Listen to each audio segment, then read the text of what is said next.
par rapport à Agar. Pourquoi je dis cela?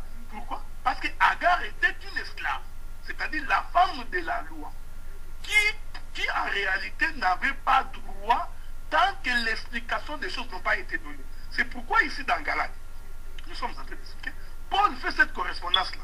Paul le fait expressement, justement, il le fait pour expliquer que dans la position d'Agar, qui représente la montagne de Sinaï, où la loi a été donnée, laquelle loi était un voile pour Israël, donc la loi n'était pas éclairée pour Israël. Bien au contraire, la loi les a condamnés. Romain explique ça. C'est par la loi que j'ai connu le péché que j'ai été condamné. N'eût été la loi, je ne serais pas condamné. Donc on comprend maintenant que cette loi, ça s'explique par Ismaël aussi. Vous allez comprendre qu'Ismaël, c'est cette portion de Christ non révélée. C'est-à-dire cette portion qui se passe sous la loi, sous la chair, sous l'esclavagisme. C'est pourquoi Galate est en train de nous expliquer carrément là-dessus. Pour dire, quand on dit que Agar veut dire, Agar, qui veut dire Sinaï, qui correspond. Pourquoi on fait la correspondance avec Israël actuel? C'est pour démontrer que Israël actuel est sous l'esclavagisme.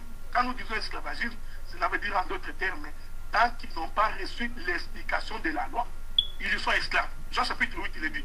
Jésus dit, vous êtes esclaves parce que vous n'écoutez pas ma parole, parce que vous ne croyez pas à la parole que je vous annonce.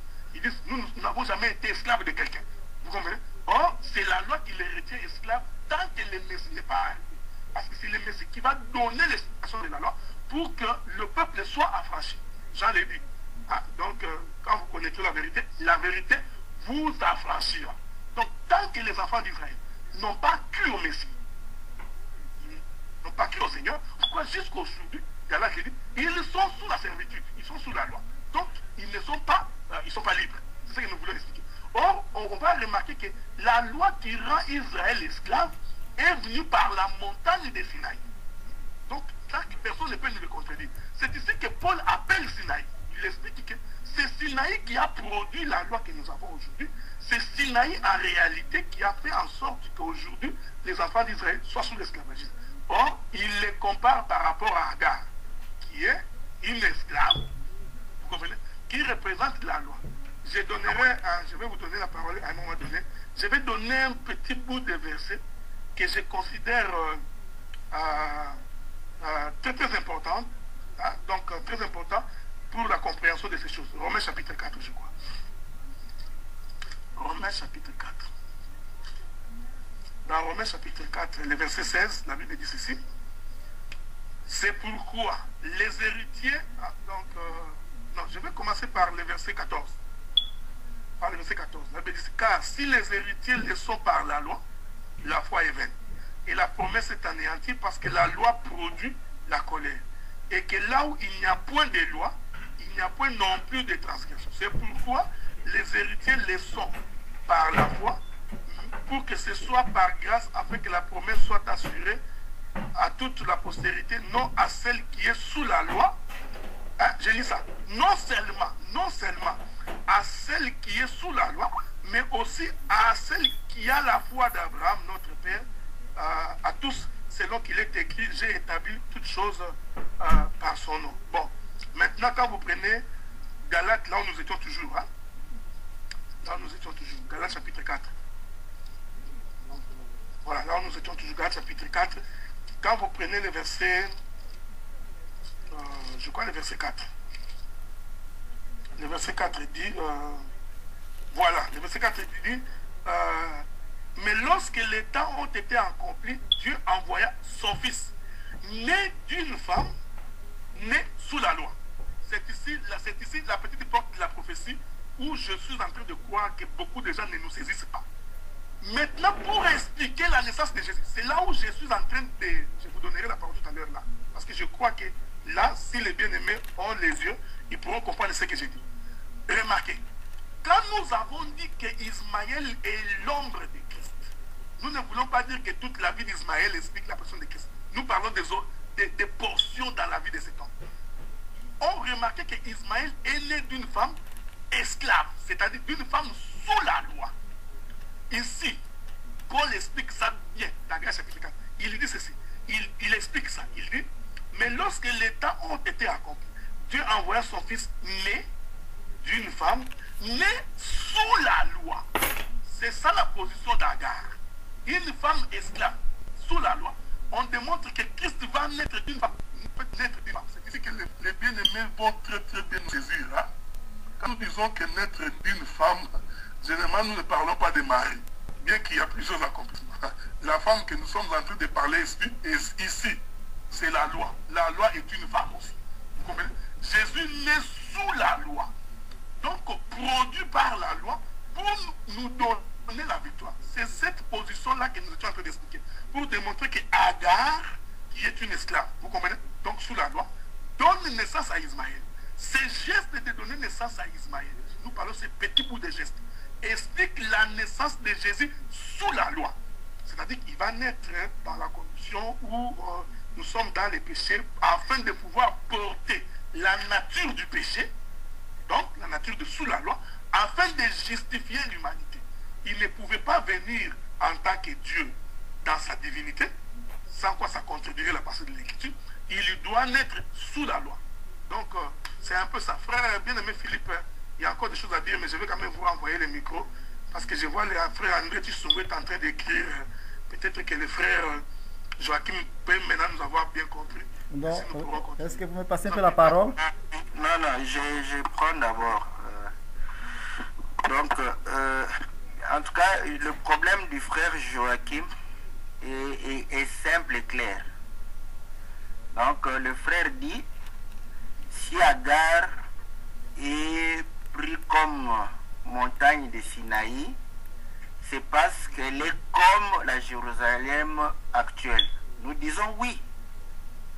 Maintenant, la Jérusalem actuelle est sous quoi? C'est ça le problème. La Jérusalem actuelle est sous la loi. Galates chapitre 4. Parce que il faut que nous puissions faire appel aussi à la grammaire. Comme il a dit, la phrase qui suit nous permet de comprendre pourquoi Agar est pris comme mont Sinaï. Mais pour y arriver, il faut prendre aussi les phrases qui viennent avant. Hein, je vais donner à André la parole après parce qu'il avait demandé. Au verset 21, vous pouvez lire dans n'importe quelle version, l'idée restera la même. Galates 4, verset 21. On dit ceci, dites-moi, vous qui voulez être sous la loi. Vous voyez? Donc, il commence par établir une assertion pour dire que voilà, d'abord ceux des Galates n'étaient pas des Juifs, donc ils n'étaient pas israélites dans la chair, mais il leur dit voilà, quand vous avez reçu ces choses, parce que c'était venu des Juifs et c'était venu des Israélites, des Hébreux, il leur dit maintenant pourquoi voulez-vous être sous la loi? Vous voyez, lisez depuis le chapitre 3 des Galates, vous verrez qu'il est en train de pouvoir leur dire de ne pas être sous la loi. Donc, le problème c'était, tout ce que Paul était en train de développer, c'était pour dire que ne soyez pas sous la loi. Voilà pourquoi, au verset 21, il dit, dites-moi, vous qui voulez, Galates, vous voulez être sous la loi. N'entendez-vous point la loi? Donc, il leur fait référence. Allez-y, lisez la parole. Vous verrez que dit la parole, que dit cette loi. Car il est écrit qu'Abraham eut deux fils. Voilà. Donc, il commence par dire que voilà, vous qui voulez être sous la loi, écoutez ce que la parole dit, ce qui est écrit dans la parole. Abraham avait deux fils. Vous comprenez? L'un naquit selon de la femme esclave et l'autre de la femme libre.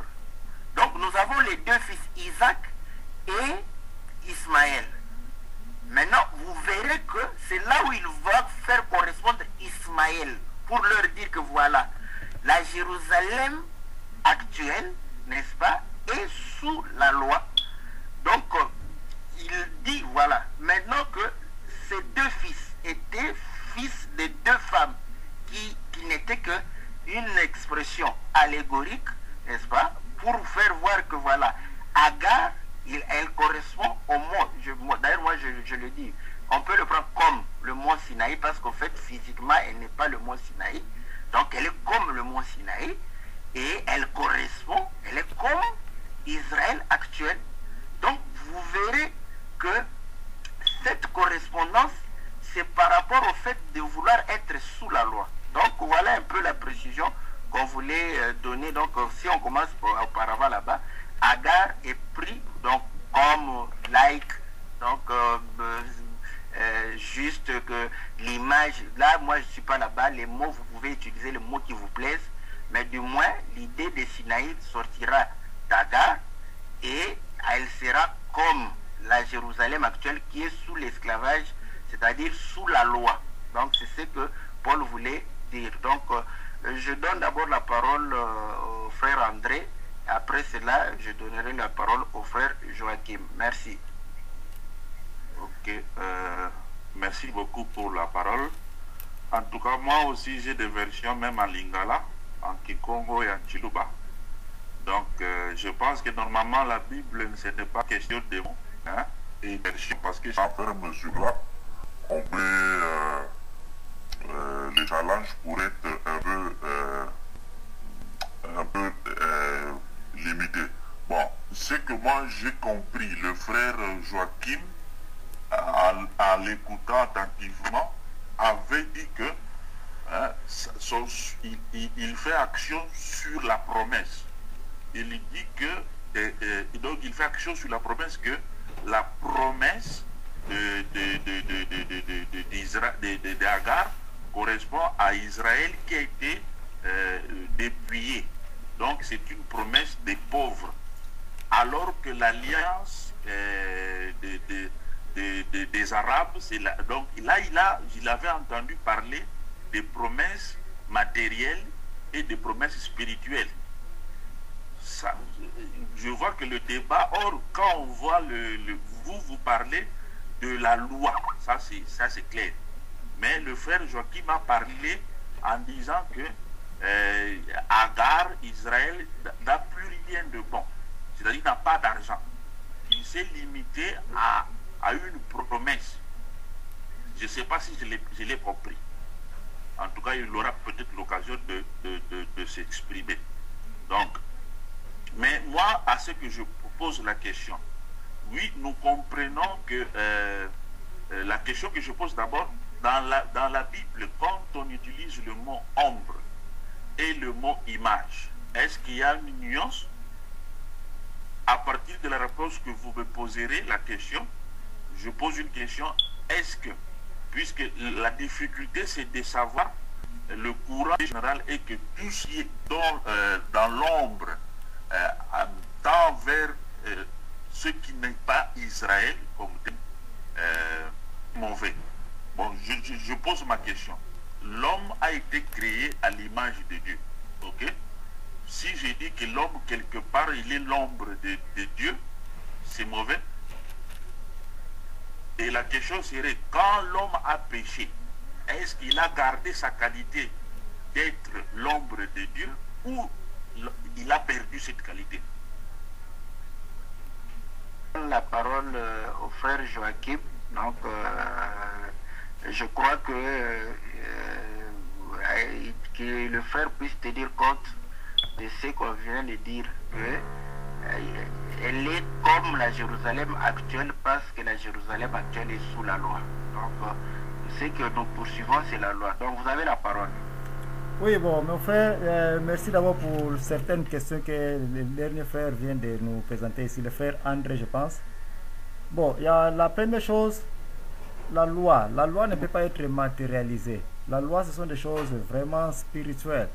Et c'est ici où il y a le problème que quand les gens commencent à voir que Agar et la femme est sous la loi, et puis maintenant on voit que c'est Ismaël qui est l'enfant de la loi. C'est ici où il y a les vrais problèmes qui commencent. Parce que même Jésus-Christ est arrivé pour nous confirmer que mais vous avez eu la loi de Moïse. Mais qui a réussi sous cette loi? Personne. Vous tous, vous avez échoué. Car tout le monde est né de sang, est un pécheur. D'où c'est ici que nous voyons